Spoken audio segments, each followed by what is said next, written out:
Bismillahirrahmanirrahim. Assalamu alaikum dear students. I am Tanveer Abbas and you are watching your own channel Tanveer's Chemizone. Dear students, आज हम chemistry की एक branch fuel chemistry discuss करेंगे। Dear students, fuel chemistry जैसे कि name से represent है, जो हमारे पास फ्यूल्स हैं जिसमें हम जो कि हमारे पास एनर्जी के एक सोर्स हैं जिनको हम अपनी डेली लाइफ एक्टिविटीज़ में यूज़ करते हैं।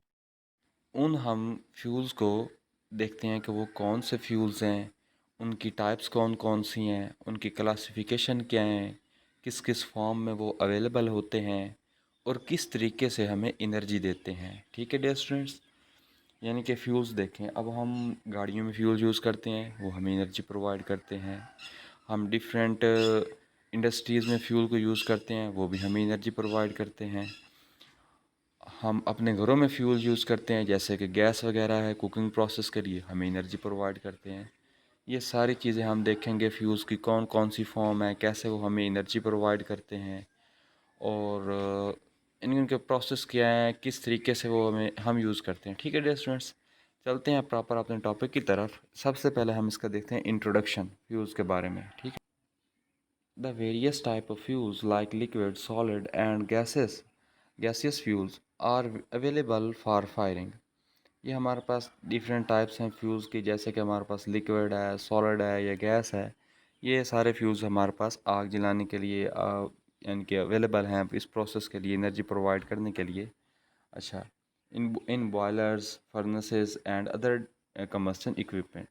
अब हमने आग वो जलानी कहाँ होती है, इनको बर्न कहाँ पे करना होता है, ये हमारे पास होती है बॉयलर में होता है, फर्नेसेस में होता है, या फिर हमारे पास कुछ और इक्विपमेंट्स हो सकती हैं, उसमें हम इनको यूज़ करते हैं फॉर फायरिंग। ये इक्विपमेंट्स हैं हमारे पास जिसमें इन फ्यूल्स को हम बर्न करते हैं, जलाया जाता है, कंज्यूम किया जाता है और वहाँ से उनसे एनर्जी ली जाती है। अच्छा, the selection of right type of fuel depends. अच्छा, हमने फ्यूल को जो सिलेक्ट करना है ना, कि हमारे पास राइट टाइप का फ्यूल है, कि इस पर्पज़ के लिए ये फ्यूल बेस्ट रहेगा, तो वो हमने सेलेक्ट कैसे करना है उसको देखते हैं।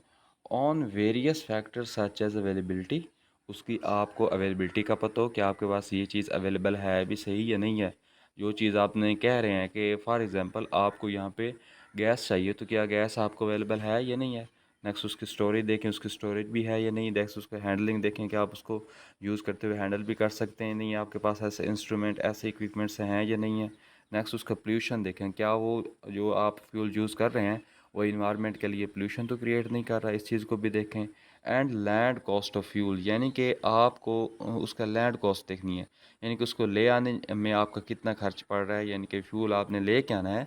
तो अब देखें, नो डाउट आपने फ्यूल यूज़ करना है ना, तो किसी न किसी पॉइंट से हम फ्यूल लेकर, जैसे हम सम टाइम अब हम गाड़ियों में पेट्रोल डलवाते हैं, तो हमें एक पॉइंट पे जाना पड़ता है ना, फ्यूल स्टेशन पे जाते हैं, जिसे हम फ्यूल स्टेशन कहते हैं। वहाँ पे जाके हमें फ्यूल लेना पड़ता है, तो वो तो कहता है कि आपके लिए उसकी लैंडेड कॉस्ट कितनी है, यानी कि आपको उसको खर्च कितना आता है उसका, वो आपने देखना है। ठीक है डियर स्टूडेंट्स, सबसे फिर नेक्स्ट आपने इसकी प्रॉपर्टीज़ का आपके पास नॉलेज होना चाहिए, कि जो आप फ्यूल यूज़ कर रहे हैं इसकी प्रॉपर्टीज़ भी आपको पता है या नहीं है, वो आपने पता करना नहीं है। यानी कि इसकी प्रॉपर्टीज़ आप जानते हैं या नहीं जानते, यानी कि जो आप फ्यूल यूज़ करने जा रहे हैं, क्या इस फ्यूल का आपको बेनिफिट्स भी हैं, या आपको एनर्जी जितनी आपको रिक्वायर्ड है उतनी एनर्जी प्रोवाइड कर भी सकता है या नहीं, यानी कि उसकी कैरेक्टरिस्टिक्स आपको पता हो। क्या हमारे पास the knowledge of the fuel properties helps in selecting right fuel for the right purpose. अगर हमें उसकी प्रॉपर्टीज़ का पता होगा कि इसकी ये प्रॉपर्टीज़ हैं, तो फिर हमें फ्यूल सेलेक्ट करने में ये चीज़ हेल्प देगी, हम उस हिसाब से वो फ्यूल सेलेक्ट कर लेंगे। And efficient use of fuel, और हमें उसकी एफिशिएंसी भी अच्छी आ जाएगी, हम एफिशिएंटली उस चीज़ को यूज़ कर सकेंगे, उस फ्यूल को। नेक्स्ट है हमारे पास the following characteristics determined by laboratory test and are general use for assessing the nature of the quality of the fuel. अच्छा, हम क्या करेंगे, जो हमने उसका कहा है कि उसकी कैरेक्टरिस्टिक्स हमने देखनी है, कि उसके हमें पता भी होना चाहिए, तो ये सारी हमने पहले क्या कहाँ देखेंगे, लेबॉर्ट्री के अंदर जाके टेस्ट करेंगे। लेबॉर्ट्री में हम टेस्ट परफॉर्म करेंगे, टेस्ट परफॉर्म करके उस फ्यूल को टेस्ट करेंगे कि उसमें ये चीज़ें जो हमें रिक्वायर्ड हैं, क्या ये अवेलेबल हैं, ये क्या वो चीज़ हमारी ज़रूरत पूरी कर सकती है या नहीं कर सकती। उसके बाद हम उसको सिलेक्ट कर लेंगे। नेक्स्ट है हमारे पास डियर स्टूडेंट्स फ्यूल की क्लासिफिकेशन। फ्यूल की क्लासिफिकेशन क्या है, इसकी क्लासेस कितनी है हमारे पास। नेक्स्ट हम क्लासिफिकेशन को देखते हैं। डियर स्टूडेंट्स, नेक्स्ट है क्लासिफिकेशन में, it is of two type के फ्यूल हैं, और ये कौन से फ्यूल हैं, केमिकल्स फ्यूल हैं। ठीक है डियर स्टूडेंट्स, ये हमारे पास कौन से फ्यूल हैं, केमिकल फ्यूल हैं, और इसकी टाइप कितनी है हमारे पास, ये 2 टाइप्स के होते हैं। पहला हमारे पास है प्राइमरी फ्यूल। प्राइमरी फ्यूल क्या होगा, it occurs in nature such as, example उसने कि कौन सी दी है, कोल, पेट्रोलियम और नेचुरल गैस। ऐसा फ्यूल जो हमारे पास बाई नेचर अकर करता है उसको हम क्या कहते हैं, ये हमारे पास कौन सा प्राइमरी फ्यूल है। और इसकी एग्जांपल कौन सी, हमारे पास कोल है, ये पेट्रोलियम है, ये नेचुरल गैस है, ये सारे हमारे पास क्या है, प्राइमरी फ्यूल हैं, और ये बाय नेचर ही अकर करते हैं। नेक्स्ट हमारे पास है सेकेंडरी फ्यूल। सेकेंडरी फ्यूल क्या होता है, it is derived from primary fuel. ये हम जो हमारे पास प्राइमरी फ्यूल हैं, कोल है, पेट्रोलियम है, नेचुरल गैस है, उससे हम इन फ्यूल्स को निकालते हैं। इसमें कि हमारे पास क्या होता है, कोक आ जाती है, गैसोलीन आ जाती है, कोल गैस आ जाती है। ठीक है डियर स्टूडेंट्स, कोक हमारे पास कोल की एक फॉर्म है, नेक्स्ट हमारे पास गैसोलीन पेट्रोलियम की एक फॉर्म है, और कोल गैस हमारे पास गैस की एक फॉर्म है। ठीक है डियर स्टूडेंट्स, आई होप कि यहाँ तक आपको अच्छे से समझ आ गई होगी।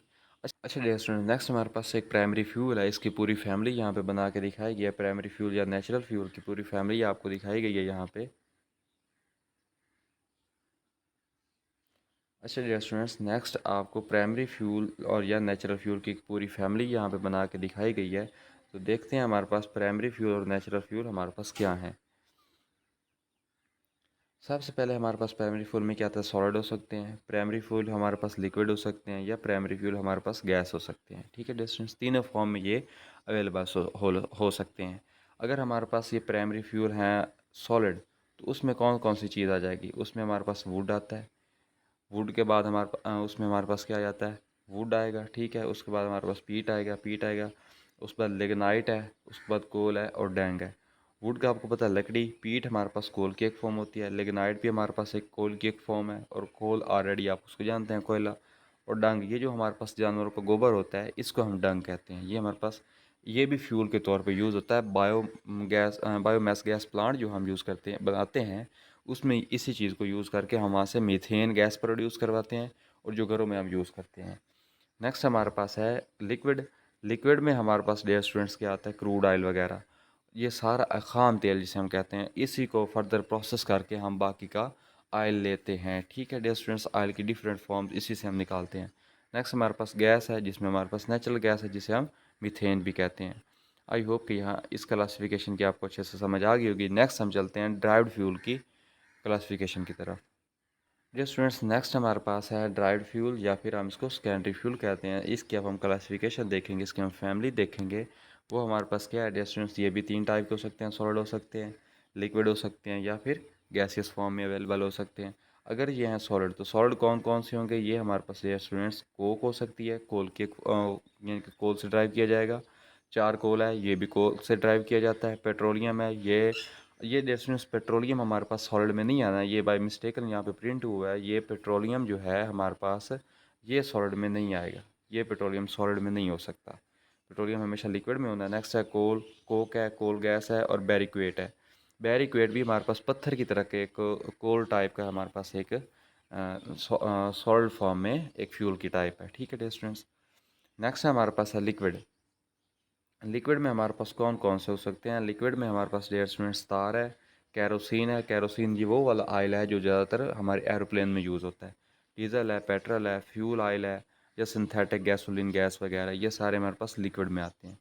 नेक्स्ट डियर स्टूडेंट्स हमारे पास है गैसियस फॉर्म में। तो गैसियस फॉर्म में हमारे पास कौन कौन से हो सकते हैं, गैसियस फॉर्म में ये वाली चीज़ें हमारे पास अवेलेबल हैं, जिसमें हमारे पास कोल गैस है, वाटर गैस है, ऑयल गैस है, बायोगैस है। ये सारी चीज़ें हमारे पास गैसियस फॉर्म में अवेलेबल हो सकती हैं, और ये सारे हमने प्राइमरी फ्यूल से ही ड्राइव करने हैं। जो प्राइमरी फ्यूल हमने पीछे उनकी फैमिली देखी, वहीं से इनको निकाला जाएगा। ठीक है डियर स्टूडेंट्स, नेक्स्ट हम चलते हैं प्रॉपर अपने पहले टॉपिक की तरफ, जो हमारे पास है सॉलिड फ्यूल के रिलेटेड। सॉलिड फ्यूल में हमारे पास जो पहली चीज़ ली गई है, वो हमारे पास कोल है। कोल हमारे पास सॉलिड फॉर्म में अवेलेबल होता है। देखते हैं ये कोल क्या है हमारे पास। ये coal is a highly carbonaceous matter, इसमें कार्बन बहुत ज़्यादा है, हाईली कार्बोनेशियस है मैटर है। That has been formed as a result of alteration of vegetable matter such that plant under certain favourable condition. Dear students, हमारे पास कोल क्या है? कोल एक हाईली कार्बोनेशियस मैटर है जो किसके नतीजे में बनता है? जो प्लांट्स के मैटर है उसको सर्टन फेवरेबल कंडीशन पे हम उसमें कोई प्रोसेस करवाएंगे, रिएक्शन करवाएंगे, उसके बाद हमारे पास कोल बन जाएगा। डियर स्टूडेंट्स, जैसे कि आपको पता है कि ये जंगल वगैरह हैं जो हमारे पास फॉरेस्ट्स हैं, जब कोई आंधियाँ वगैरह आती हैं, जब तूफ़ान आते हैं तो ये दरख्त गिरते हैं, गिर के ये ज़मीन के नीचे दब जाते हैं। दबने से ये क्या होता है? गल सड़ जाते हैं। गल सड़ जाने के बाद ये हमारे पास कोल बनते हैं, कोयला बनते हैं, और हमें ये कानें बनाई जाती हैं जो कोयले की कान होती है। ठीक है डियर स्टूडेंट्स, ये वहीं से यही कोयला निकाला जाता है कि ये हमारे पास पुराने दरख्त दरख्त जो आंधियों की वजह से गिर जाते हैं, जंगलों में गल सड़ जाते हैं, ये वही निकाले हुए होते हैं। ठीक है डियर स्टूडेंट्स, और वैसे आर्टिफिशियली भी हम इसे इंडस्ट्रियल स्केल के भी इसको तैयार करते हैं। एक फर्नेस बना के, भट्ठी बना के, उसके अंदर हम इसको क्या करते हैं, जो हमारे पास कोल होता है इसको बनाया जाता है, यानी कि लकड़ी को जलाया जाता है खुद ही और उसको कोल में चेंज किया जाता है। नेक्स्ट क्या है? It is chiefly composed of carbon. इसमें क्या हमारे पास ज़्यादा कौन सी क्वांटिटी होगी? कार्बन की हमारे पास क्वांटिटी है। दूसरा, हमारे पास हाइड्रोजन इसमें बहुत ज़्यादा है, नाइट्रोजन इसमें बहुत ज़्यादा है, ऑक्सीजन इसमें बहुत ज़्यादा है, और साथ में कुछ हमारे पास ऐसे इनऑर्गेनिक मैटर हैं जो कि जलने वाले नहीं हैं, नॉन कम्बस्टिबल हैं। ठीक है डियर स्टूडेंट्स, ऐसे कुछ इनऑर्गेनिक मैटर हैं जो जलते नहीं हैं, जो कंज्यूम नहीं होते हैं। उसके अलावा इसमें हमारे पास कार्बन है, नाइट्रोजन है, ठीक है डियर स्टूडेंट्स, नाइट्रोजन है, हाइड्रोजन है, ऑक्सीजन है, ये सारी चीज़ें इसमें अवेलेबल हैं हमारे पास। अच्छा डियर स्टूडेंट्स, यहाँ पे एक क्वेश्चन अराइज होता है कि ये जो कार्बन है, हाइड्रोजन है, नाइट्रोजन है, ऑक्सीजन है, क्या ये सारी इसमें चीज़ में एक ही चीज़ में पाई जाएगी, यानी कि कोयले में हर चीज़ ही पाई जाएगी?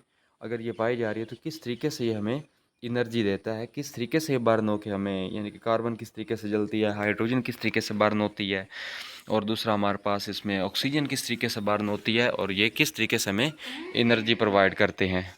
तो इसके एक प्रॉपर आपको रिएक्शन देखते हैं कि रिएक्शन क्या है। डियर स्टूडेंट्स, देखें ना, हमारे पास फ्यूल है। अब ये फ्यूल है, इसने होना है बर्न। ठीक है डियर स्टूडेंट्स, प्लस ये हमेशा बर्न फ्यूल ऑक्सीजन की ही मौजूदगी में होते हैं, हमेशा ऑक्सीजन की मौजूदगी में ही इनकी बर्न होंगे ये डियर स्टूडेंट्स। अच्छा, रिज़ल्ट हमारे पास क्या आएगा? साथ में हमारे पास कोई ना कोई प्रोडक्ट आ जाएगा, और प्लस ये हमें हीट प्रोवाइड करते होते हैं।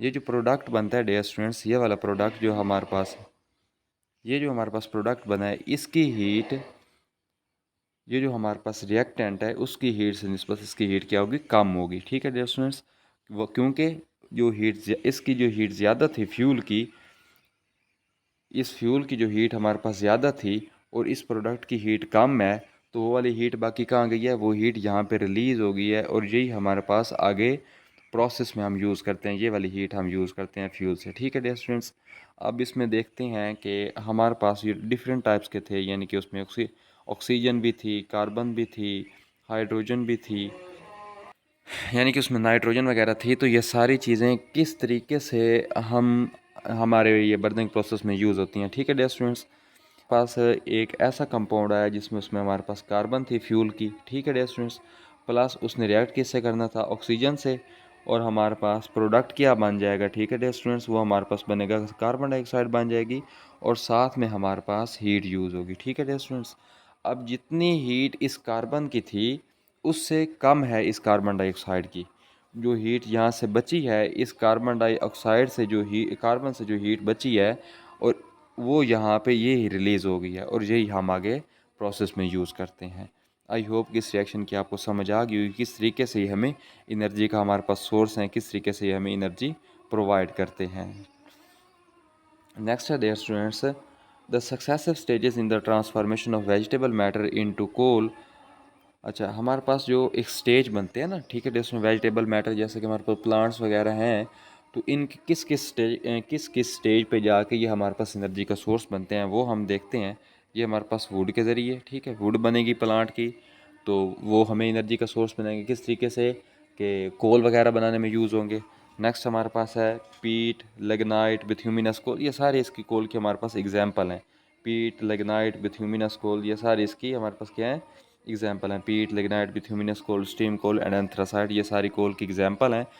ये कहाँ से हमें यूज़ हो रही हैं? वुड से हम इसको गेन कर रहे हैं। ठीक है डियर स्टूडेंट्स, नेक्स्ट है anthracite is probably the purest form of the coal and contain 95% carbon. जो हमारे पास एंथ्रासाइट फॉर्म है हमारे पास कोल की, ये जो एंथ्रासाइट है ये सबसे ज़्यादा रिचेस्ट फॉर्म में अवेलेबल होती है। एंथ्रासाइट एंथ्रासाइट हमारे पास बहुत ज़्यादा प्योरेस्ट फॉर्म में होता है और रिचेस्ट फॉर्म में होता है, और इसमें कार्बन की हमारे पास क्वांटिटी है वो 95% है। अगर देखें, जिसमें हमने क्या कहा था कि कोल हमारे पास क्या है, कोल एक हाईली कार्बोनेशियस कंपाउंड है, यानी कि जिसमें कार्बन की बहुत ज़्यादा क्वांटिटी होगी। अब इसमें कार्बन की बहुत ज़्यादा क्वांटिटी है, तो ये हमारे पास प्योरेस्ट फॉर्म में कोल हो जाएगा। ठीक है डियर स्टूडेंट्स। डियर स्टूडेंट्स, अब हम देखते हैं कोल की क्लासिफिकेशन। कोल की क्लासिफिकेशन कौन सी है जो हमने अभी पीछे डिस्कस की हैं, वही हमारे पास है। जैसे पहले ही हमारे पास है कोल की क्लासिफिकेशन, वो हमारे पास पीट की। पीट एक कोल की फॉर्म है। इसको देखते हैं कि ये किस किस प्रोसेस के लिए हमारे पास यूज़ होता है, इसकी क्या करेक्टरिस्टिक्स वगैरह हैं। ठीक है डियर स्टूडेंट्स। अच्छा, पीट हमारे पास is a first stage in the formation of coal. ये हमारे पास क्या है, कोल की फार्मेशन में हमारे पास क्या है, फर्स्ट स्टेज है। हमारे पास कोल की फार्मेशन में क्या है, फर्स्ट स्टेज है। जब कोल बनता है तो सबसे पहले हमारे पास कोल के बाद ये पीट ही बनता है। नेक्स्ट हमारे पास क्या है, its calorific value is about 4000 to 5400 kilo calorie per gram. Calorie for a dear students, इसकी जो कैलोरीफिक वैल्यू है, कैलोरीफिक मीन इसकी एनर्जी कितनी है, ये कितनी कैलोरीज हमें एनर्जी देता है। ठीक है डियर्स, कैलोरीफिक इसका ये मतलब है, कैलोरीफिक वैल्यू का मतलब कि ये हमें कितनी एनर्जी देता है, तो वो हमें 4000 से लेके 5400 के राउंड अबाउट ये हमें पर केजी हमें ये एनर्जी प्रोवाइड करता है। अगर हम पीट का 1 kg बर्न करते हैं, पीट जो हमारे पास कोल है, अगर इसका 1 kg हम बर्न करें तो ये हमें 4000 से 5400 कैलोरी तक ये हमें एनर्जी प्रोवाइड करता है। ठीक है डियर स्टूडेंट्स। नेक्स्ट क्या है, it is uneconomical fuel due to its high proportion of 80 to 90% moisture and lower calorific value. अब डियर स्टूडेंट्स, ये हमारे पास क्या है, अनइकोनॉमिकल फ्यूल है, यानी कि जो इकोनॉमिकल प्रोसेस हैं उसमें ये यूज़ नहीं होता। इंडस्ट्रीज वगैरह में ये कम ही यूज़ किया जाता है। क्यों? क्योंकि इसमें जो मॉइस्चर है वो बहुत ज़्यादा है, 80 to 90% मॉइस्चर है, इसमें नमी है। और आपको पता है जहाँ पे नमी हो, मॉइस्चर हो, पानी हो, वहाँ पे आग इजी से जलती नहीं है, आग ही नहीं बनती, यानी कि तो ये इसने जलना ही नहीं सही तरीके से, इस वजह से ये काम में यूज़ होता है। और ये जो इसकी एनर्जी की वैल्यू हमें बताई गई है ना, ये अभी भी दूसरी इसकी जो फॉर्म है उसकी निस्बत ये कम है। अभी भी इसकी एनर्जी की वैल्यू बहुत कम है दूसरे हमारे पास जो इसकी टाइप्स है उसकी निस्बत। अच्छा, ये इसके होता कैसे है, ये हमारे पास it is a brown fibrous mass. ये ब्राउन कलर का है और फाइब्रस मैस है, यानी कि धागेदार मैस है। इसमें धागे से लगे होंगे आपस में, इसकी यानी कि जो नेटवर्क से एक बना होगा, नेट से इसका नेटवर्क बना होगा इसका फाइबर का, आपस में फाइबर से ये अटैच हुआ होगा और ब्राउन कलर का होगा। ठीक है dear students. Dear students, next type है हमारे पास लेगनाइट। ये भी कोल की एक टाइप है, इसको हम देखते हैं। Lignite is an intermediate stage in the process of coal. जो हमारे पास कोल का प्रोसेस होता है, जब कोल बन रहा होता है तो उसकी दरमियानी हालत में ये हमारे पास लेगनाइट बन जाता है, यानी कि कोल बनने से पहले ही हमारे पास लेगनाइट बन जाता है। अच्छा, इसकी फॉर्मेशन हो जाती है। फॉर्मेशन से ये इसकी फार्मेशन है, यानी कि ये वाली उसकी, ये इसकी फार्मेशन है। नेक्स्ट डियर स्टूडेंट्स, इसकी हमारे पास calorific value is about 6500 to 7100 kilo calorie पर केजी। ठीक है डियर स्टूडेंट्स। अब इसकी एनर्जी देखें, ये हमें पीट की निस्बत ज़्यादा एनर्जी दे रहा है। ठीक है डियर स्टूडेंट्स, 6500 से 7100 किलो कैलोरी पर केजी। अगर 1 kg हम इसका बर्न करते हैं लिग्नाइट का, तो ये हमें इतनी एनर्जी प्रोवाइड हमें ये कर रहा है। इसकी यानी कि पीट की निस्बत इसकी एनर्जी हमारे पास क्या है, ज़्यादा है। ठीक है dear students. Due to process of high volatile content, it burns with long smoky flame। इसमें हमारे पास देखें जो इसका कंटेंट है ना, वो हाई वोलेटाइल है, यानी कि बहुत ज़्यादा एनर्जी वाला है। तो ये हमारे पास जब बर्न होता है तो इसका स्मोकी फ्लेम होता है, यानी कि इसका जो शोला निकलता है उसमें से धुआं भी बहुत ज़्यादा निकल रहा होता है। ठीक है डियर स्टूडेंट्स।